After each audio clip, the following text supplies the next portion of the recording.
Olá, sejam todos bem-vindos ao ExtraCast, o podcast do Extra Curso CF. Eu sou a Carol Romano, sou tabeliã de notas e registradora civil de pessoas naturais. Eu sou Fabiana Auric, também tabeliã de notas e oficial de registro civil de pessoas naturais. E hoje nós temos aqui um convidado, que é o Dr. Luiz Gustavo Tardem. Aliás, a partir de agora a gente vai chamar em todo o podcast convidados, né? A gente começou o podcast nós duas, mas agora vamos chamar convidados ilustres para falar no nosso podcast.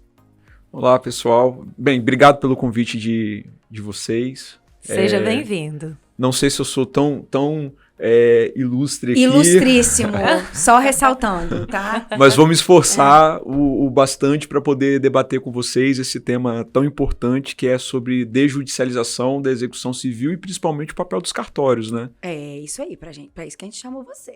Então, Luiz Gustavo, ele é advogado, ele é professor de execução civil, é mestre pela FDV, ele é professor da FDV. E como especialista em execução, a gente convidou ele para tratar dessa novidade aí, que é mais uma novidade que vai vir para o extrajudicial, né? Que é a desjudicialização da execução civil. Porque a gente aqui sempre trata desses assuntos de cartório, da atuação dos cartórios, e claro que batemos sempre na tecla de que os cartórios são centros de justiça que permitem a resolução de questões de uma forma muito mais célere. Mas é importante ouvir quem está do lado de lá também, né? De quem atua perante o Poder Judiciário. O Gustavo tem muita experiência nesse campo, porque é um senso comum que o processo demora, é um dado estatístico, a gente já falou sobre isso aqui, que de acordo com os dados do Justiça em Número, hoje se for impedido o acesso à justiça, ninguém mais puder protocolar uma ação sequer, ainda assim demorariam 5 anos para esgotar o estoque de processos, né? O estoque é muito grande. Então, embora esses dados estejam aí, públicos, é importante ouvir as dores de quem tem que lidar com isso também. Porque não é fácil. Aqui a gente fala o número frio, mas e quem tá do outro lado? E não é só a parte, o advogado também, né, Gustavo? Porque o contato do cliente é com um advogado. Então, se o processo demora, é pro advogado que essa pessoa vai se queixar. E eu já fui advogada, a Carol também, né? E a gente sofre com a cobrança do cliente, do prazo. E aí, doutor, você não vai resolver? E me liminar? Acha que liminar é pra ontem, né? Não. E não é bem assim, né? Especialmente na execução. Porque na execução é quando a pessoa já tem a expectativa de receber, mas ela não recebe, né? Como que é isso, Gustavo? Como que você lida com essa morosidade com os seus clientes? Qual é a sua percepção sobre esse tema? Bem, eu queria novamente agradecer o convite que vocês me fizeram para participar aqui do ExtraCast, um tema tão relevante como a questão da desjudicialização, que lida diretamente com o sistema judicial.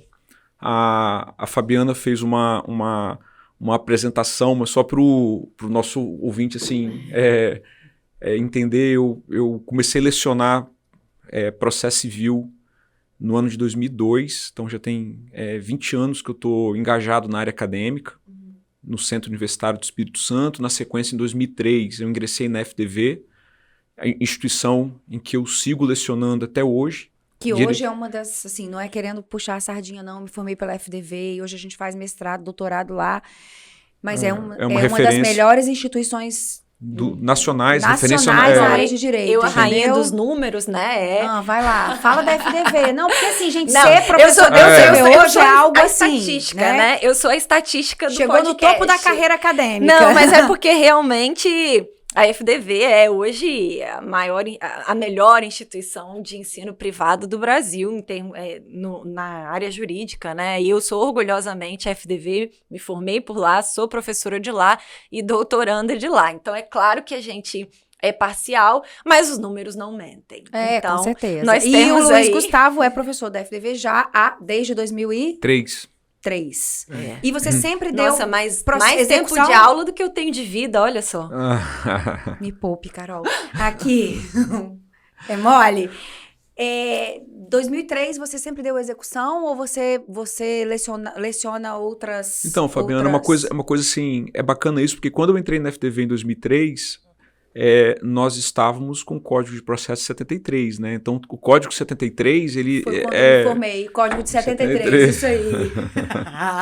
E o Código Civil tinha acabado de entrar em vigor. Então, assim, a sistemática do Código era diferente. Eu entrei na faculdade, na época, olha que interessante, nós tínhamos uma cadeira de processo cautelar.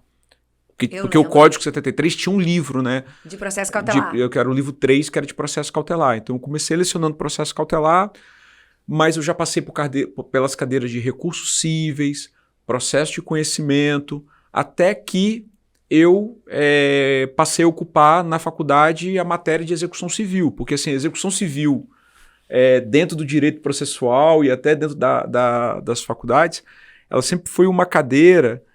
meio que que ninguém quer. Que ninguém quer. Por que ninguém quer? Porque justamente que é aquele ranço da disciplina que não resolve. Execução do Brasil não resolve. O problema não se resolve. Então, assim, só que os institutos da execução civil, o conteúdo da execução civil é belíssimo, porque a gente acaba criando métodos e de estudos para melhorar a situação do crédito, para melhorar a situação antes da própria execução, vendo ferramentas, instrumentos e buscando no processo executivo mecanismos justamente para poder a gente driblar ou a gente conseguir tornar a execução mais eficiente em razão dessa demora, dessa letargia que é o procedimento executivo no Poder Judiciário. E realmente, assim, a gente... eu também... Eu trabalhei na assessoria do Tribunal de Justiça durante aproximadamente 4 anos. E depois da assessoria, pelo desejo pela advocacia, o gosto pela iniciativa privada, em 2007, eu pedi exoneração do tribunal para ser advogado privado. Então, assim, eu atuo na área civil, na área empresarial, e aí, como a Carol estava falando, a gente na advocacia, a gente acaba sendo, e nós somos, uma interface entre o cliente, que é o jurisdicionado, quem é que está com o problema para resolver, e o Poder Judiciário. Então, assim, da mesma maneira que a gente lida com o cliente, que às vezes o cliente quer uma solução rápida, ele é rápido de responder, ele é rápido para falar, toma decisões imediatas, você lida com uma empresa que busca resultados, então os processos nas empresas são rápidos. Quando a gente vai para o judiciário e a gente encontra então um sistema judicial que não dá a resposta no mesmo tempo que o jurisdicionado gostaria de receber. E aí, eu evidentemente, de forma alguma, eu imputo qualquer culpa ou responsabilidade sobre isso em cima dos juízes e das juízes. Sabe por quê? Porque assim, eu tenho muita compreensão, porque a crise do sistema judicial, por que eu falo crise do sistema judicial, eu não falo crise do judiciário? Porque no meu entendimento, a crise, o problema não é do Poder Judiciário. Não é do órgão. Lógico que o órgão tem compromissos para se aperfeiçoar. O Poder Judiciário tem metas e requisitos para se aperfeiçoar. A gente sempre discute muito isso, Gustavo, porque olhando para os relatórios do próprio CNJ, do Justiça em Números, a produtividade dos magistrados no Brasil é alta, tá? A produtividade é alta. A gente fica sempre com essa ideia de querer achar um culpado para essa demora. Mas a culpa não é do indivíduo, não é do servidor, não é do juiz, porque a produtividade dos magistrados brasileiros é alta. Se eu não me engano, eu sei que eu sou os dados, mas eu não lembro todos de cabeça sempre. Um juiz hoje, ele dá mais de 1.600 decisões por ano de sentenças, né? É um volume muito grande. Mas é o sistema que o Gustavo está falando, porque o sistema comporta cultura da população, não é isso? O sistema comporta toda... É o procedimento, é a quantidade de processos. É o demandante, que a cultura hoje do brasileiro é demandar. Tem isso também. A gente debate tanto o acesso à justiça. Será que esse acesso à justiça talvez não esteja amplo demais, facilitado demais, todo e qualquer problema tem que ser levado ao judiciário? E outra, será que as pessoas elas não têm autonomia o suficiente para resolverem os seus próprios conflitos? A gente fala muito disso, né? Essa autonomia do ser de se resolver. Essa autonomia que a população tem que ter, que o indivíduo tem que ter e resolver por meio da mediação, claro. Porque o que não é muito melhor, não é muito mais bonito se a gente conseguir resolver os nossos problemas sem a interferência de alguém? Tá, a gente vai deixar isso para um próximo podcast que a gente vai convidar outro professor, o professor Ricardo Goretti. Agora, o problema é do sistema. Vamos lá, explique isso melhor. A gente tem uma quantidade de processos de execução muito grande. Isso é um dado também. Quanto, né? Vamos aos números. 52% do acervo da justiça brasileira é de processos de execução. Mais da metade. Então, mas pegando um gancho no que vocês estavam conversando, é realmente assim, o sistema judicial, ele passa por várias questões que acabam tornando ineficiente, não tendo a eficiência que nós gostaríamos e precisávamos que tivesse. E um deles, aí especificamente em relação à execução, é porque o sistema da execução civil no Brasil, e aí eu falo até mais especificamente, Fabiana, da execução da obrigação de pagar quantia, porque sem dúvida essa é a mais numerosa dentro do Poder Judiciário, em relação à execução da obrigação de entrega de coisas, ou de fazer, não fazer. A gente lida realmente com uma massa expressiva de execuções de obrigação de pagar quantia. O primeiro problema estrutural que nós temos é o seguinte: a qualidade do devedor. Por que a qualidade do devedor? Porque no nosso ordenamento jurídico, a responsabilidade do devedor ela é patrimonial. O que isso significa? O devedor ele responde pelo débito com o patrimônio, com os bens. Essa regra é uma regra histórica, um instituto muito bonito. Isso está no Código Civil, no artigo 391, está no Código de Processo Civil, no artigo 789, e lá eles falam: pelo inadimplemento da obrigação respondem todos os bens do devedor, salvos as exceções previstas em leis, que são aqueles bens que não podem responder, que são os impenhoráveis. Então, sim, se o devedor não tem bens, acabou a execução. Não vai resolver. Não tem procedimento que salve. Não vai resolver. Então, assim, eu já tive cliente lá no escritório que ele falava: por que eu tenho que pagar todos os débitos, mas eu não recebo de ninguém? Eu falei: é simples. Você tem patrimônio. Então, quando alguma coisa na sua empresa der errada e alguém vem para cima de você, você paga. Porque se você não efetuar o pagamento, você tem bens para ser penhorado, então você vai pagar. Agora, você vende o produto da sua empresa para as pessoas que chegam lá e compram. E pela dinâmica do seu negócio, você não consegue parar para vender o que você vende e pesquisar se aquela pessoa tem ou não tem patrimônio para pagar.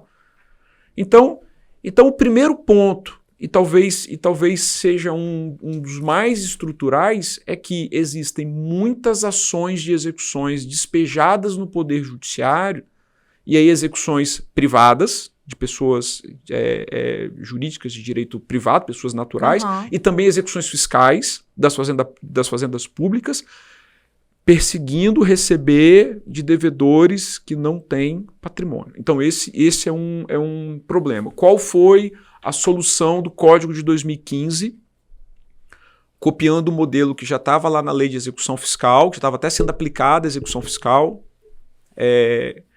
que foi estabelecer o Instituto da Prescrição Intercorrente. Então, se o devedor não tem patrimônio... Isso já é da execução fiscal.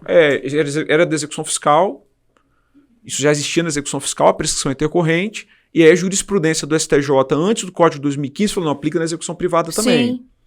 Então, se não tem patrimônio, o processo vai ficar... Arquivado provisoriamente, né? suspenso por 1 ano, depois arquiva pelo prazo de prescrição daquele direito. Se aquele direito for de 5 anos a 5 anos, 2 anos, 2 anos, 3 anos, 3 anos. Geralmente a prescrição na execução de quantia certa é mais ou menos o quê? Eu não lembro.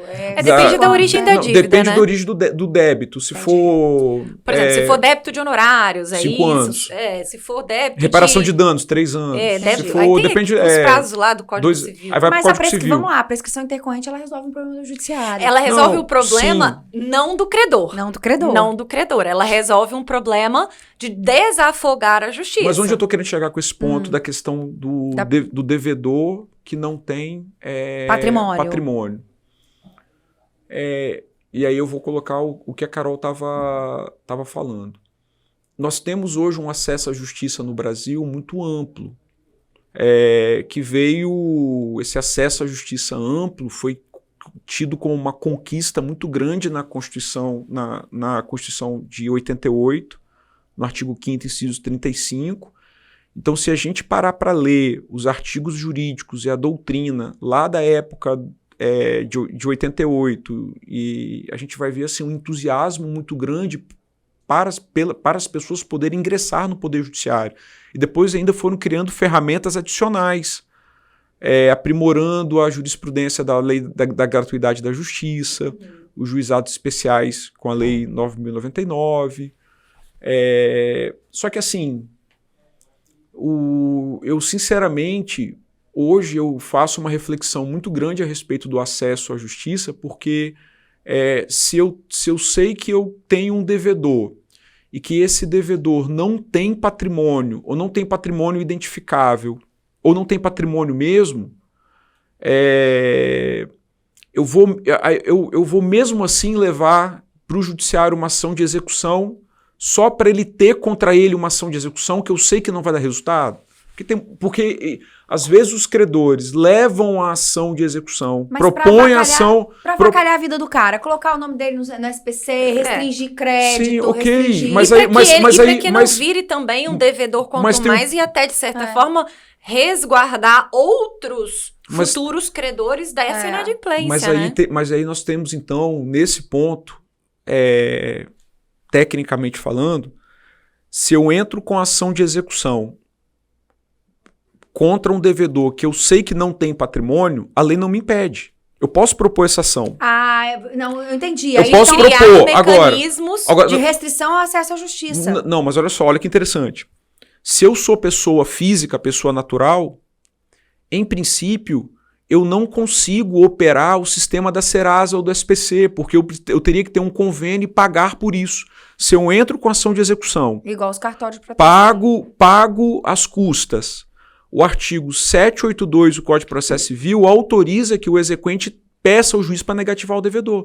Então eu consigo fazer a negativação do devedor por meio da ação de execução, e aí eu vou sujar o nome do executado. Então você entra com a ação de execução só para poder conseguir para poder conseguir fazer com que o juiz opere algumas ferramentas que a pessoa física às vezes não vai conseguir. Pois e aí é por isso que a gente precisa pensar em meios de desjudicializar isso. Sim, e só para concluir, eu sei que isso é um debate muito um tema de pesquisa bem interessante. Sim, claro, né? Até porque, até que ponto também o credor precisa suportar aquele dano e não levar ele para a justiça.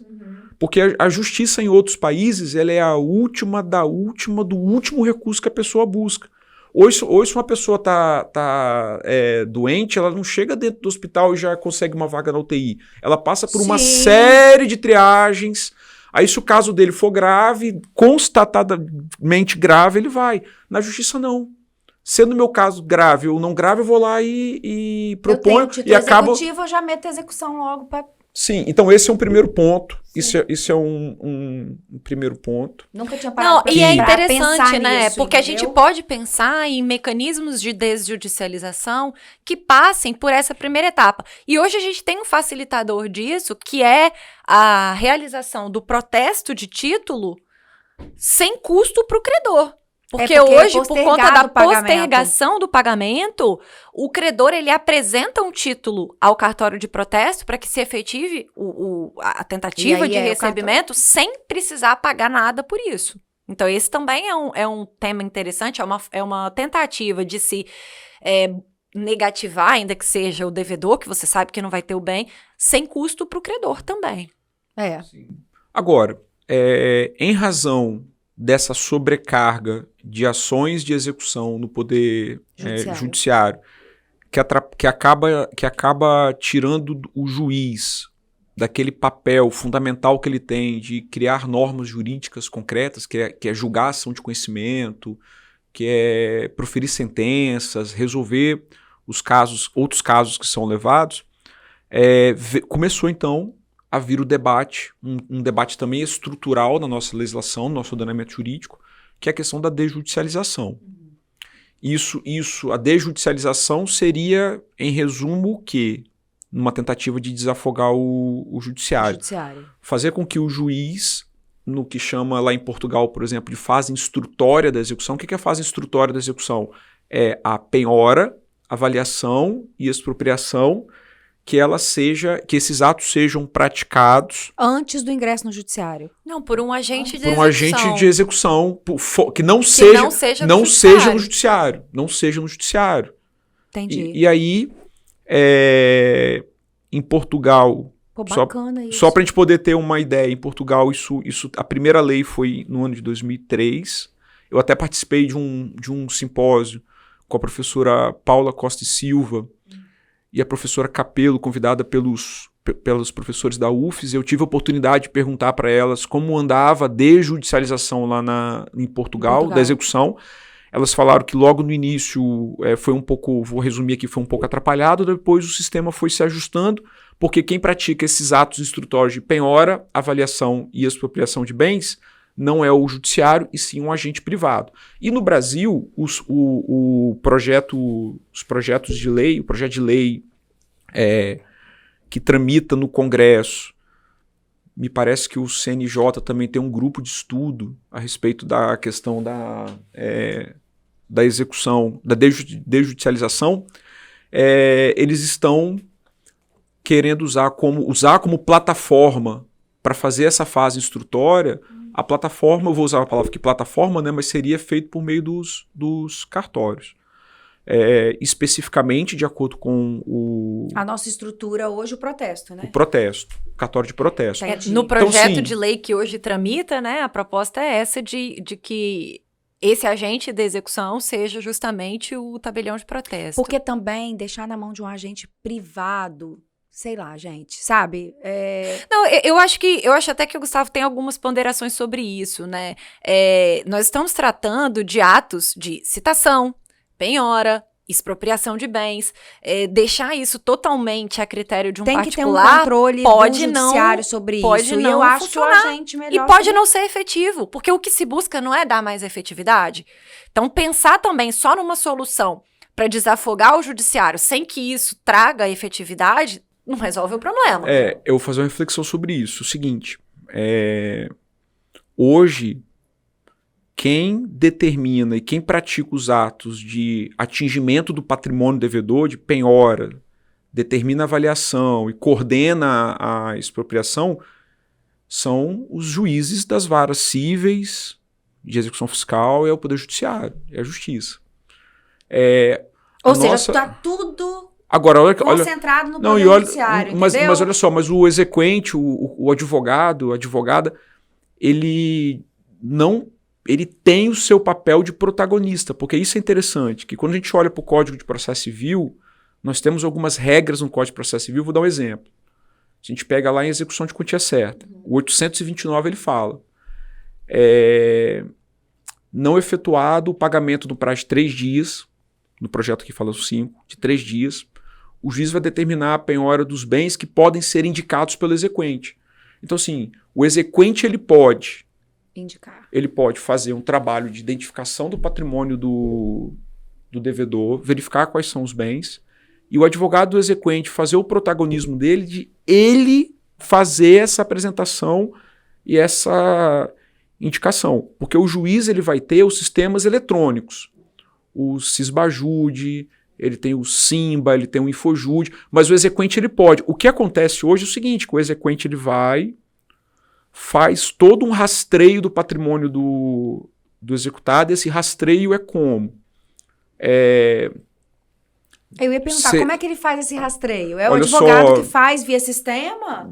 Não, Você rastreio, tem que mandar a vara oficiar todos os não. cartórios de registro de imóveis? Olha, o rastreio, o exequente, o advogado do exequente, ele vai fazer com as ferramentas que ele possui, porque é um negócio assim interessante. Nosso ordenamento jurídico, imóvel e... Dinheiro. Imóvel conta com o registro público. Então, os bens que têm registro público, a gente consegue fazer um rastreio por meio de certidões vintenárias, aí vocês sabem, certidões, a gente consegue fazer um rastreio dos bens que têm registro público. A gente consegue fazer rastreio de cotas de empresa por meio do sistema da junta comercial para saber se aquele executado ele era o titular das cotas e se durante a tramitação de um processo ele foi transferindo as cotas dele, porque converteu, isso acontece também, dada a demora do judiciário, o cara converte uma ação, uma sociedade que era limitada em sociedade anônima, justamente para o credor não ter acesso ao livro de ações. Mas a gente consegue fazer esse trabalho. Dinheiro tem sigilo tem bancário. sigilo bancário. Aí quem tem acesso a rastrear dinheiro do devedor é só o juiz. Entendi. Então, assim, agora, só pontuar uma coisa aqui. Com relação ao rastreio de bens imóveis, agora todo mundo tem acesso, com essa nova lei, né? A MP convertida em lei, todo mundo tem acesso ao ANR agora. Você, advogado, ou eu, parte, posso entrar no ANR e fazer lá, busca de imóveis no nome do CPF da Carolina. Vai sair tudo, toda a resposta. Dentro da central. E você tem acesso à central. De imóveis. De imóveis. Ok, mas são os bens que tem. Você não precisa sair tirando vintenária. Olha que coisa boa. Mas é uma coisa interessante. Imóvel, que é um patrimônio muito importante, no nosso ordenamento jurídico, ele conta com registro público. Dinheiro e ativos financeiros, que também é um patrimônio muito importante, ele conta com sigilo garantido pela Constituição. Mas aí ok. Sim, é o sistema. É o sistema, sim. Também, mas aí, ok. Onde eu estou querendo chegar com esse raciocínio? Então, a gente tem essa ferramenta em que o advogada, ele consegue fazer o protagonismo dele para tornar a execução mais efetiva, mas quando ele faz todo esse trabalho, a gente acaba desaguando no Poder Judiciário com o pedido de penhora daqueles bens. Então, eu preciso ainda do Judiciário para penhorar aqueles bens. Bem, os bens foram penhorados. O Código autoriza que o exequente faça alienação por iniciativa particular. A alienação por iniciativa particular do exequente, ele está na ordem de preferência antes da alienação judicial do leiloeiro. Primeiro, o código quer que o exequente adjudique, se ele quiser, é uma faculdade dele, pega os bens para eles e abate na dívida. Segunda opção é o exequente ele mesmo promover a venda dos bens do executado, ele pode contar com o leiloeiro, com o corretor, ele mesmo, desde que ele tenha mas eu preciso da autorização do juiz. E, por fim, o leilão. Bem, só que essas medidas, essas prerrogativas do código em favor do exequente, no final das contas, a gente ainda precisa das decisões do juiz. Você depende do judiciário. Do juiz. Então, assim, esse projeto, no meu entendimento da desjudicialização, ele é estrutural, mas a gente não pode trocar, eu entendo também aqui isso, para eu completar meu raciocínio, que a plataforma dos cartórios, por serem atividades delegatárias, por já estar dentro de um engajamento com o próprio Poder Judiciário, já contam com uma estruturação para receber e para poder dar seguimento. Então, eu não sei se o Brasil está preparado para a desjudicialização ser entregue para a iniciativa privada. Acho que pode haver estrutura. Acho que a iniciativa privada pode ser... Mas é a mesma questão para mim dos agentes por exemplo, contrato de alienação fiduciária. Mas- Eu acho Mas assim, gente. só para concluir o raciocínio. Mas só para concluir o raciocínio. Estrutura, Só para concluir o raciocínio. Eu só tenho receio, e aí é uma preocupação, para a gente também não trocar 6 por meia dúzia. Por quê? Porque, de acordo com o projeto da desjudicialização, em termos gerais, o cartório de protestos, ele recebe a execução, ele vai ter que promover a citação, aí a citação pode ser feita pelos correios, por via postal, pode ser feita até por meios eletrônicos, de acordo com a regulamentação. No judicial. Hoje Ok. a citação preferencialmente é por meio eletrônico, ou né? pode ser feita por um oficial de justiça no judiciário, ou pode ser feita pelo cartório por meio de um dos seus prepostos. Hoje o protesto já faz intimação por meio de um dos prepostos, Ok. né? Seus prepostos, então... Por isso que a escolha do cartório de protesto é em virtude dessa natureza já. Eu só quero ter assim, a esperança, e eu confio que perante os cartórios, os advogados, as advogadas, os credores possam exercer melhor esse protagonismo deles. Porque esse protagonismo que eu falei já existe na nossa legislação quando o exequente tem direito de indicar bens à penhora, artigo 829, que ele pode, inclusive, indicar bens à penhora já apresentando o valor da avaliação daquele bem. Se o executado não falar nada, o bem já está avaliado. Ele pode fazer a alienação dos bens por iniciativa particular, e que isso, então, por meio do cartório de protesto, a gente consiga desenvolver esse trabalho com uma eficiência semelhante. Porque assim, semelhante, sim. É importante dizer... Mas com mais eficiência. Porque às vezes eu vou lá, apresento eu consigo lá verificar quais são os bens executados, faço a petição, indico, e em razão dos problemas do sistema, uma petição dessa fica... Porque é importante dizer que o procedimento de desjudicialização não dispensa a presença do advogado. Então, eu acho que esse é um ponto importante. Sempre. A gente continua... o processo de execução, ele continua demandando a representação por advogado. Então, esses mecanismos que hoje já existem no Código de Processo Civil, eles poderão continuar sendo aplicados aqui, entendeu? No processo de execução extrajudicial, né? Mas talvez com essa atuação do advogado até mais constante. Sim, e mais rápida. Foi o que eu falei, que esse protagonismo que o advogado do exequente tem, que ele possa ser melhor exercitado. Você pode ter certeza que vai sim, falar. A experiência que a gente tem com o que já está desjudicializado hoje, que vamos lá, eu e Carol, que a nossa experiência é inventário e divórcio. Porque é muito tranquilo. mais e rápido. o advogado, diferentemente no judiciário, por exemplo, eu entendo, juízes não, fazem audiência o dia inteiro, não tem como atender. O advogado chega no cartório, o tabelião tá lá. Você consegue conversar, você consegue... eu acho que isso aqui não vai dar pra penhorar. Eu acho que vai ser muito melhor pra vocês. Não é puxando a farinha. Mas é por isso. Não tenho dúvida. É porque a gente tem que entender que hoje o juiz, ele tem diversas atribuições, inclusive de decidir conflitos de alta complexidade. Enquanto na execução...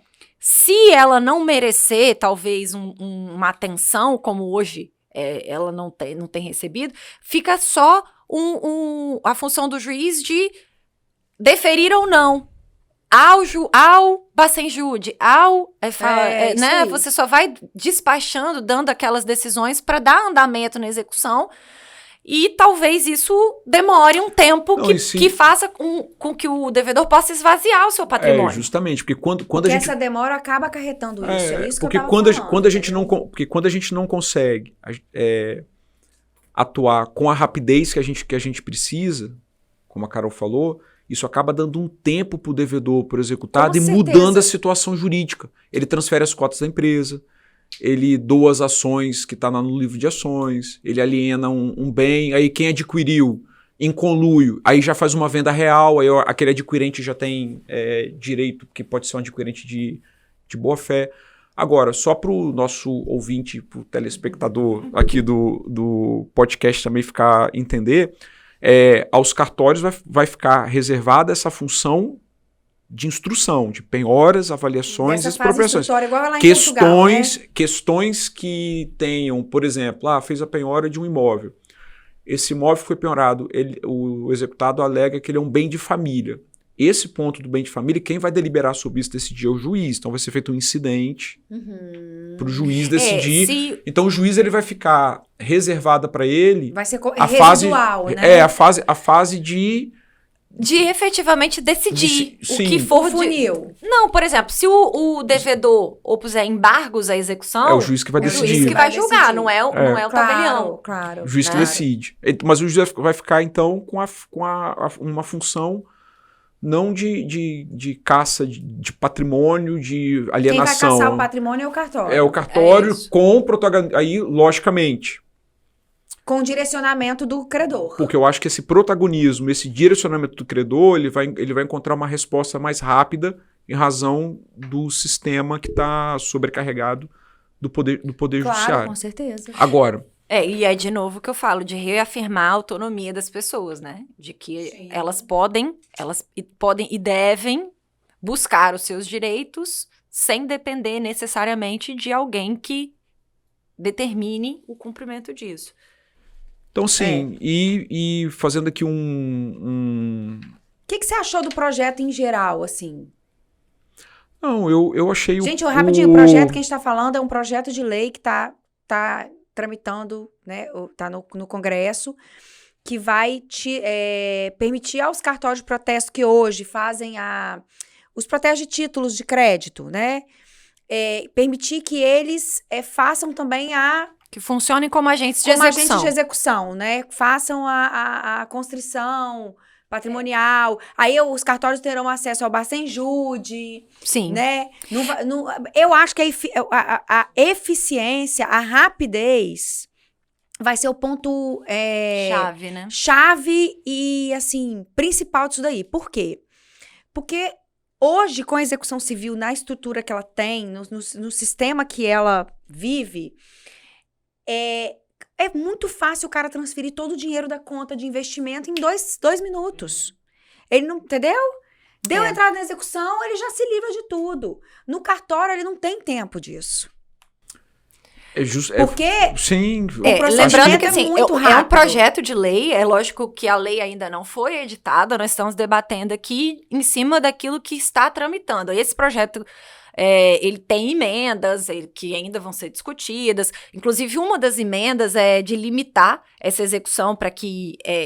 o valor para que seja só até 20 salários mínimos. O que para mim não faz sentido, né? Porque até 20 salários mínimos é o teto do juizado especial sem advogado. Não, e esse procedimento é com Mas advogado. O cartório pode protestar uma duplicata de 5 milhões. Pode. Sim. Qual a diferença? Então, assim, não vejo diferença. Não, assim, um outro ponto, não sei se se a gente já está caminhando para ser o ponto derradeiro ou não, mas vocês aí, por favor, controlem o tempo. Eu também acho, assim, muito importante para o funcionamento da desjudicialização da execução para os cartórios que... e aí é um ponto, assim, que a questão... remuneratória em relação aos cartórios para eles poderem... Os emolumentos para eles poderem realmente suportar essa carga... fazer isso, essa carga de trabalho. Existe um custo. A execução, ela tem um custo onde quer que ela tramite. Seja no judiciário, seja no extrajudicial. Esse é um problema que faz com que tenhamos um dos elementos da crise de administração da justiça, o alto custo da justiça. Transferir isso para outra pessoa também não vai trazer efetividade para a execução. Então, para que tenhamos uma execução mais efetiva, ela também precisa ser remunerada. Não estou falando nem só aqui de que o agente de execução precise ter um valor sobre o percentual total daquilo que foi recebido, não tô nem entrando nesse ponto, mas existe um custo fixo que hoje, talvez, da forma com que esse projeto tá, ele não é suficiente. Hoje a execução judicial, hoje você paga quanto para... Vamos lá, vou protocolar, vou executar um contrato na justiça, o valor do contrato é 1 milhão. Então, Quanto que você paga de custas iniciais? A tabela de custas do Poder Judiciário do Espírito Santo, ela é 1,5% do valor da causa, com teto de R$16 mil e pouco. Então, 1,5% do valor do título. Né? Assim, é o valor da causa que é o que você paga de custas iniciais. Mas tem o seguinte... que eu me lembro da época que eu advogava. Tem ali, vamos lá, edital, oficial de justiça. Mas isso aí você já faz esse Já pagamento, entra já entra nesse pagamento das custas iniciais. No final, você não paga mais nada. Que eu digo de... Pode ter custas remanescentes, sim. Remanescentes, sim, entendi. mas as custas remanescentes não são valores entendi. relevantes. É porque assim. tem o teto também. Tem o teto de Mesmo 16 no mil. judiciário, Então, vamos lá, 1,5%. Vamos pegar um exemplo, eu trouxe aqui um exemplo de uma execução de R$100 mil. Vamos supor que o título executivo seja de R$100 mil. 1,5% dá R$1.500, né? E a gente tem dados do IPEA, que é o Instituto de Pesquisa, de 2012, então são dados que já têm mais de 10 anos, estão defasados, que demonstram que o custo de uma execução fiscal é R$4.700. Como que eu vou receber R$1.500 se o custo é de R$4.700? A conta não está fechando. Mas deve ser R$4.700 por ano, né? Eu não consigo acreditar que o custo de uma execução para um poder judiciário, para manter aquele processo funcionando, com prédio alugado, com energia, com o pagamento de servidor, com tudo, seja R$4.700. Não. Porque talvez, eles destrincham os dados eles são divididos em custo de operação, que é água, luz, papel, e o custo de servidores, o custo do magistrado, que entra em outra conta. Mas eu estou tocando nesse assunto porque, no meu entendimento, isso é fundamental para fazer a coisa funcionar. Fundamental. Mas geralmente esses projetos... Para fazer com que o cartório tenha reais condições, quando eu falo reais condições, é que para poder... ter um funcionário para ir lá cumprir, ter um funcionário gerir essa quantidade de processos que já existem e que vão entrar, você precisa ter pessoas capacitadas, aperfeiçoadas, remuneradas. Remunerar sistema. Para poder... Só numa conta básica. Além do funcionário, né? Além do funcionário para fazer... cumprir... Para cumprir, você tem um funcionário que vai analisar. E aí você tem o deslocamento, você tem o custo tem do envio da correspondência, da prática dos atos. Mas eu vou te falar uma coisa, assim, na verdade, essas normas é igual a da mediação. Elas vêm assim, vou estabelecer aqui um valor, enquanto os estados não regulamentarem. Aí vem o CNJ... E depois as tabelas de emolumentos cuidam de tratar da forma que está hoje, a crítica ela não vai só para desjudicialização, talvez até mesmo para execução judicial. Como que hoje o judiciário vai gerir um processo com R$1.500 se ele custa quase 5? Sim, com certeza. Então, isso não é só para desjudicialização, né? Talvez a gente precise pensar no custo da execução até judicial. Porque ela não, do jeito que tá, o problema existe. Mas aí existe, né? O custo judicial que você falou, Carol, ele entraria até como uma barreira um pouco ao acesso à justiça, para aquele credor que tem um devedor que não tem patrimônio, ele entender que, por um mau negócio que ele fez, ou pelo azar que ele deu de ter se deparado com um devedor que não tem patrimônio, ele eventualmente e experimentar um prejuízo, porque isso faz parte. Porque o problema não é só do procedimento, é de uma insolvência do devedor. É de uma insolvência do devedor. E então, se o devedor não vai resolver. Não tem processo que resolva, você pode ter a justiça mais eficiente, o cartório mais eficiente, o melhor advogado, um protagonista, que se o devedor não tiver patrimônio, não recebe. Então, assim...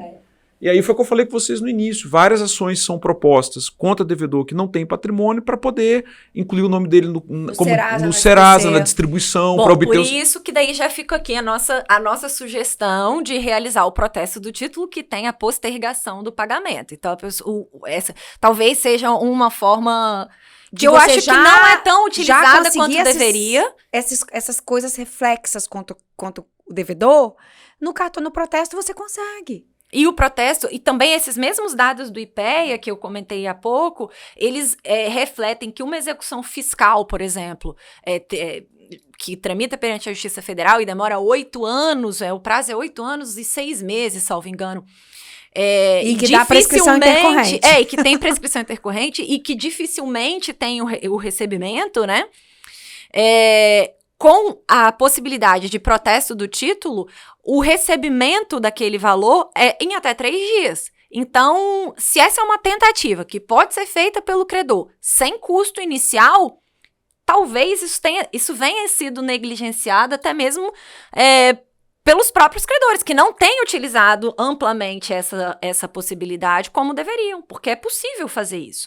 É possível fazer convênio. Você tem uma empresa lá, faz o convênio com cartório de protesto e vai realizando o protesto desses títulos para que consiga trazer hoje os bancos, a maioria negativação para o devedor sem a necessidade de uma ação judicial e deixa a ação judicial para o momento como uma última tentativa, né?